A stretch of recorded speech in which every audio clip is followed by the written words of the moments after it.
आज हम लोग ज्योग्राफी पढ़ेंगे फाउंडेशन के लिए। हिंदी में पढ़ेंगे क्योंकि हिंदी में समझने में थोड़ी सुविधा होती है। जो हमारा टॉपिक है वो है संसाधन। ठीक है, बेसिक ज्योग्राफी के अकॉर्डिंग संसाधन अगर हम लोग जानेंगे कि संसाधन किसे कहा जाता है, यानी अगर इसे हम लोग इजी लैंग्वेज में पढ़ना चाहेंगे तो संसाधन मानवीय आवश्यकताओं को पूरा करने वाले सभी जीव जंतु वस्तु एवं पदार्थ जो भी है वही संसाधन कहलाता है। यानी मानवीय आवश्यकताओं को पूरी करने वाले सभी जीव जंतु वस्तु एवं पदार्थ संसाधन है।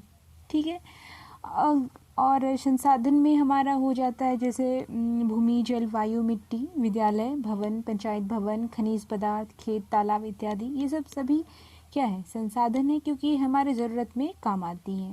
ठीक है, इसके अलावे अगर हम लोग कुछ एग्जाम्पल देखें, जैसे भूमि हो गया, बालू हो गया, सीमेंट, ईंट, लकड़ी, खिड़की, दरवाजे, मजदूर इत्यादि की भी हमें ज़रूरत पड़ती है। तो ये सब भी क्या है, ये सब भी साधन जो है वो मतलब संसाधन है और ये प्राकृतिक होते हैं। ठीक है, तो अगर बात किया जाए कि मजदूर कैसे संसाधन है, तो मजदूर एक रूप में मानवीय श्रम का उपयोग किया जाने वाला संसाधन है और इसलिए इसे संसाधन कहते हैं। ठीक है, अब ये है कि संसाधन जो है वो किसी भी देश के विकास के लिए बहुत ही महत्वपूर्ण माना जाता है, क्योंकि संसाधन के बिना विकास संभव ही नहीं है।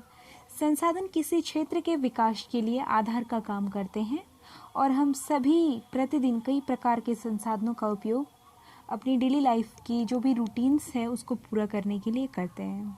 ठीक है, तो आइए हम लोग जानते हैं संसाधन के प्रकार के बारे में।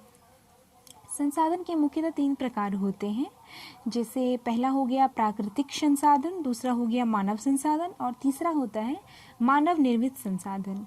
ठीक है, तो प्राकृतिक संसाधन क्या है, तो जैसा कि नाम से स्पष्ट है, प्राकृतिक यानी जो नेचुरली गॉड ने जिसे क्रिएट किया है, यानी प्रकृति में पाए जाने वाले सभी जीव जंतु वस्तु एवं पदार्थ प्राकृतिक संसाधन कहलाते हैं। इस दृष्टि से भूमि, मिट्टी, जल, छोटे बड़े जीव, वन, पवन, सूर्य का प्रकाश, समुद्री जल इत्यादि सभी प्राकृतिक संसाधन हैं।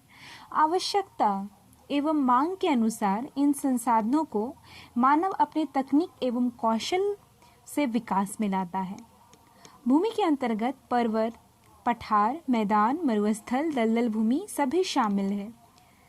मिट्टी के अंदर जलोढ़, लाल, काली एवं अन्य सभी प्रकार की मिट्टियां भी शामिल है। जल के अंतर्गत नदी, झील, तालाब, सागर एवं महासागर इत्यादि शामिल है और वनस्पति के अंतर्गत सभी प्रकार के घास, पेड़ पौधे एवं झाड़ियां शामिल है। इस तरह जैविक संसाधन के अंतर्गत सूक्ष्म जीवाणु से लेकर बड़े बड़े जीव जंतु शामिल है। खनिज संसाधन के अंतर्गत विभिन्न प्रकार के खनिज पदार्थ जैसे लौह अयस्क, तांबा, मैग्नीज, अभ्रक, कोयला, पेट्रोलियम, प्राकृतिक गैस इत्यादि शामिल है। ठीक है, तो मानव के अंदर दिमागी क्षमता का विकास शिक्षा स्तर से प्रभावित होता है। अतएव राष्ट्र के विकास में उपयोगी योगदान देने के लिए मानव का शिक्षित होना बहुत ही जरूरत है। अब हम लोग इसके दूसरे प्रकार को जानेंगे, मानव संसाधन क्या है। मानव एक संसाधन है जो संसाधनों का निर्माण एवं उपयोग दोनों करता है। मानव में संसाधनों के निर्माण एवं उपयोग की यह क्षमता उसके दिमागी एवं शारीरिक क्षमता तथा कौशल से विकसित होती है। जिस प्रदेश या देश की जनसंख्या में शारीरिक श्रम के बजाय तकनीकी उपकरणों का प्रयोग करने वाले लोग अधिक होते हैं, वहां मानव निर्मित आधुनिक संसाधनों का अधिक उपयोग होता है। अकुशल जनसंख्या वाले क्षेत्र इस दृष्टि से पिछड़े माने जाते हैं और अफ्रीका महादेश के कई देशों के पिछड़े होने का भी मुख्य कारण यही है, क्योंकि किसी भी देश के लिए मानव जो है वो एक महत्वपूर्ण संसाधन है, क्योंकि मानव के बिना प्राकृतिक संसाधन अधूरा है। ठीक है, नेक्स्ट वन जो हमारा टॉपिक है वो है मानव निर्मित संसाधन। तो मानव अपने श्रम से कई प्रकार की वस्तुओं का निर्माण प्राकृतिक वस्तुओं के स्वरूप एवं गुण में परिवर्तन लाकर करता है। मानव अपने श्रम से, अपने कर्म से, अपने वर्क से कई प्रकार के वस्तुओं का निर्माण प्राकृतिक वस्तुओं के स्वरूप एवं गुण में परिवर्तन लाकर करता है। जैसे मकान बनाते हैं, ऑफिस बनाते हैं या घर बनाते हैं, विद्यालय, भवन, हवाई अड्डा, रेल स्टेशन इत्यादि मानव निर्मित संसाधन के रूप में आते हैं। प्राकृतिक संसाधनों का वर्गीकरण विकास एवं उपयोग के आधार पर, उत्पत्ति के आधार पर, उपलब्धता के आधार पर, वितरण एवं स्वामित्व के आधार पर। जैसा कि हम लोग जानते हैं कि संसाधन का 3 पार्ट है, प्राकृतिक संसाधन, भूमि, मिट्टी, जल। मानव संसाधन में मानव आ जाता है। मानवकृत संसाधन में जैसे बिल्डिंग्स हो गए, ऑफिस हो गए, प्लेटफॉर्म्स हो गए, या फिर जो हमारा एयरपोर्ट वगैरह हो गया, ये सब मानवकृत संसाधन है। अब हम लोग प्राकृतिक संसाधन का जो भी है ये वर्गीकरण पढ़ेंगे कि किस प्रकार से हम लोग करते हैं। तो विकास एवं उपयोग के दृष्टिकोण से करते हैं, उत्पत्ति के आधार पर करते हैं, उपलब्धता के आधार पर करते हैं, वितरण के आधार पर करते हैं और स्वामित्व के अधिकार पर करते हैं। विकास एवं उपयोग के दृष्टि से संसाधन को 2 भाग में बांटा गया है, एक वास्तविक संसाधन, दूसरा संभाव्य संसाधन। और उत्पत्ति के आधार पर संसाधन को 2 भाग में बांटा गया है, जैव संसाधन और अजैव संसाधन। उपलब्धता के आधार पर संसाधन को 2 प्रकार में बांटा गया है, नवीकरणीय संसाधन और अनवीकरणीय संसाधन। और वितरण के आधार पर 2 प्रकार हैं, सर्वत्र उपलब्ध संसाधन एवं स्थानिक संसाधन। स्वामित्व के आधार पर इसको 3 पार्ट में डिवाइड किया गया है। पहला हो गया निजी संसाधन, प्राइवेट, राष्ट्रीय संसाधन, नेशनल, और तीसरा हो गया अंतर्राष्ट्रीय संसाधन। अब हम लोग जानेंगे कि संसाधन का विकास एवं उपयोग हम लोग कैसे करते हैं। तो विकास एवं उपयोग के आधार पर, जैसा कि हमने पहले पढ़ रखा है कि विकास एवं उपयोग के आधार पर जो हमारा संसाधन है उसको 2 प्रकार में बांटा गया है, एक वास्तविक संसाधन और एक संभाव्य संसाधन। तो वास्तविक संसाधन उन संसाधनों को कहा जाता है जिनकी कुल मात्रा ज्ञात होती है तथा इन संसाधनों का उपलब्ध तकनीक की सहायता से वर्तमान समय में उपयोग किया जा रहा होता है।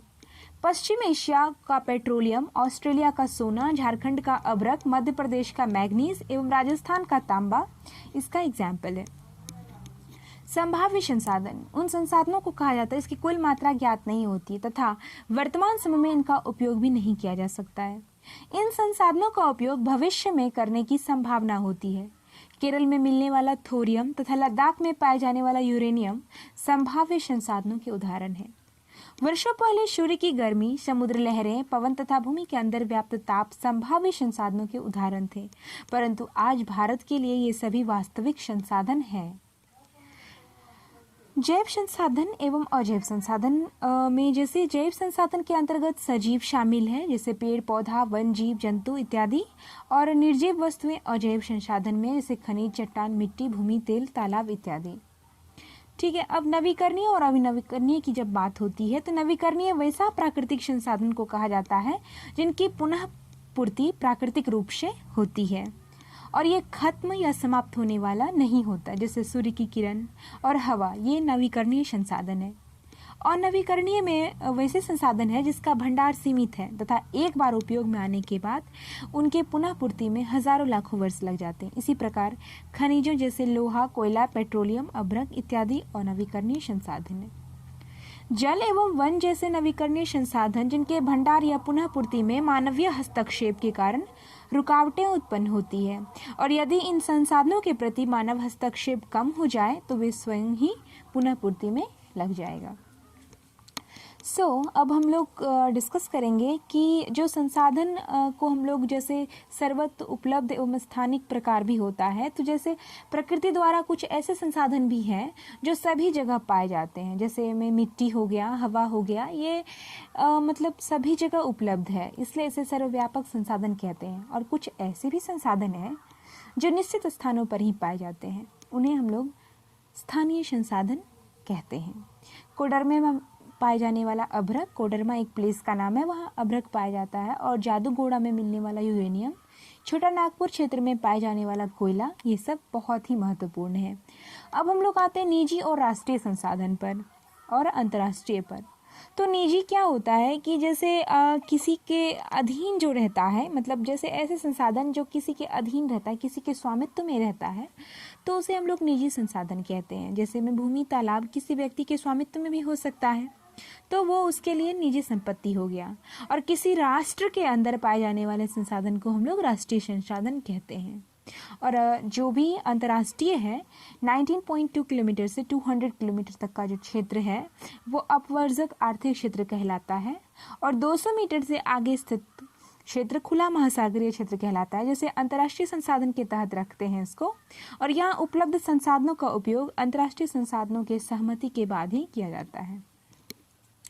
सो नेक्स्ट टॉपिक जो है हमारा वो है कि जैसे हम लोग जानते हैं कि भूमि, मिट्टी, जल, जीव एवं जंतु, वन, खनिज पदार्थ, सूर्य का प्रकाश, नदी, सागर, ये सब हवा, ये सब प्राकृतिक संसाधनों का वितरण है। इसका वितरण जो है वो पृथ्वी पर है, लेकिन यह काफ़ी आसान है। इसका प्रमुख कारण स्थल रूप में भिन्नता पाया जाना है।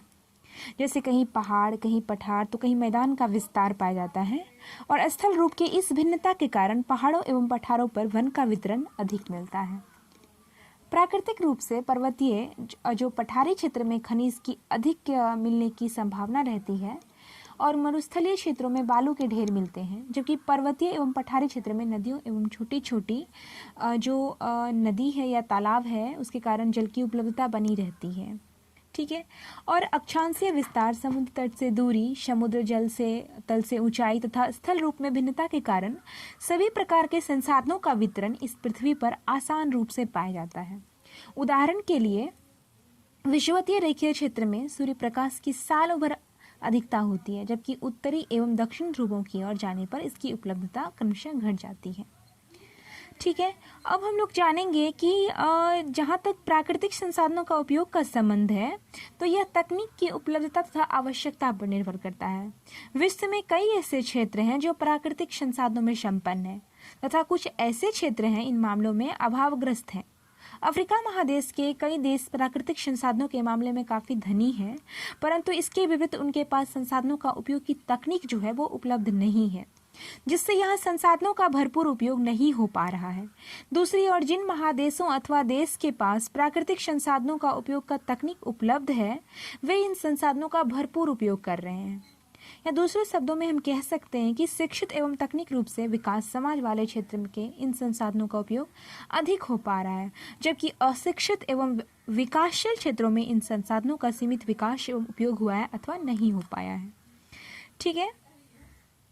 प्राकृतिक संसाधन की संरक्षण की आवश्यकता है। ठीक है, क्योंकि हम लोग जानते हैं कि प्राकृतिक संसाधनों के बिना जो हमारा लाइफ है उसको हम लोग इमेजिन ही नहीं कर सकते, परंतु इन संसाधनों के उपयोग की तकनीक एवं उनकी आवश्यकता का होना जरूरी है।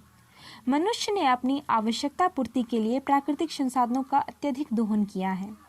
हमने इसका अविवेकपूर्ण इस्तेमाल तो किया है, इसे इस प्रकार से ये प्रदूषित कर दिया गया है और वे आज सीधे उपयोग के लायक नहीं रह गया है। यही नहीं, हमारे कई प्राकृतिक संसाधनों का इतना अधिक खनन एवं उपयोग किया जाता है कि इनके भंडार धीरे धीरे समाप्ति की ओर है। भविष्य में इनके भंडार खत्म होने वाले का पूरा चांसेस है। मानव के लिए इनका होना भविष्य में इतना होना ही जरूरी है जितना आज पृथ्वी पर जीवन सतत चलता रहा है, और इसके लिए जरूरी है कि इन अमूल्य प्राकृतिक संसाधनों का समुचित उपयोग सुनिश्चित रूप से करें और भविष्य के लिए इसे संरक्षित करें।